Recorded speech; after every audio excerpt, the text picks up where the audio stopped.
Bollywood superstar Shahrukh Khan, যিনি বিশ্বজুড়ে king খান হিসেবে ব্যাপক পরিচিত, অভিনেতার পাশাপাশি তার বাসভবনও বেশ জনপ্রিয়। শাহরুখ ভক্তদের কাছে মান্নাত এক আবেগের নাম। অভিনেতার জন্মদিন হোক কিংবা দীপাবলি, এক ঝলক তাকে দেখার আশায় হাজার হাজার অনুরাগী ভিড় করেন মান্নাতের সামনে। বর্তমানে মান্নাত মুম্বাইয়ে ঘুরতে যাওয়া পর্যটকদের অন্যতম আকর্ষণে পরিণত হয়েছে। বান্দ্রা বাস স্ট্যান্ডে বিপরীতে থাকা এই বাংলোটির বাইরে প্রতিদিন শত শত শাহরুখ ভক্ত ভিড় জমায়। 25 বছরেরও বেশি সময় ধরে অভিনেতা এবং তার পরিবার এখানে থাকেন।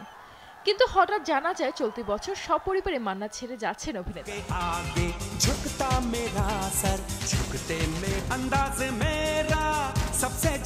ভারতীয় সংবাদ মাধ্যম থেকে জানা যায় চলতি বছরের শেষ দিকে মান্নাত ছেড়ে একটি অ্যাপার্টমেন্টে থাকতে যাবেন খান পরিবার। শুনতে খুব অবাক লাগলেও এটাই সত্যি। The journey of success is many moments. অন্যদিকে এই খবর প্রকাশে আসতেই সামাজিক যোগাযোগ মাধ্যমে বেশ আলোচনা চলছে। অনেকের মনেই প্রশ্ন ঘুরছে, হঠাৎ কি হলো, কেন মান্নাত ছেড়ে যাচ্ছেন অভিনেতা। এই বিষয়ে সংবাদ মাধ্যম থেকে জানা যায় মান্নাতকে নতুনভাবে সাজানো হবে। এই কাজের জন্যই আপাতত পালি হিলের বাড়িতে গিয়ে থাকবেন খান পরিবার। আগামী মে মাস থেকে বাড়ি সাজানোর কাজ শুরু হবে বলেও জানা যায়। সংবাদ মাধ্যম থেকে আরও জানা যায় বাড়ির কাজ শেষ হতে সময় লাগবে প্রায় 2 বছর, কারণ মান্নাত আরও একটু বড় হবে। বাড়ির এই কাজের জন্য গত বছর প্রশাসনের কাছ থেকে অনুমতিও নিয়েছিলেন গৌরী খান।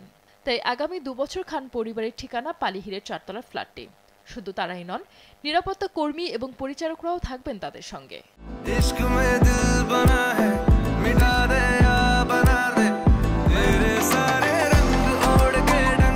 ফ্ল্যাটটি মান্নাতের মতো অতটা বড় নয়, তবে সেখানে নিরাপত্তা কর্মী এবং অন্যান্য কর্মীদের থাকার জন্য পর্যাপ্ত জায়গা রয়েছে।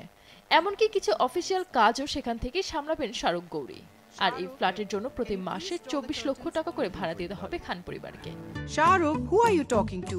I asked you to draw the curtain. Shahrukh প্রযোজক বাসু বাগনানির কাছ থেকে এই ফ্ল্যাটটি ভাড়া নিয়েছেন। অভিনেতা রেড চিলিজ এন্টারটেইনমেন্ট বাসু বাগনানির ছেলে জ্যাকি বাগনানি এবং তার মেয়ে দীপশিখা দেশমুখের সঙ্গে একটি চুক্তিতে আবদ্ধ।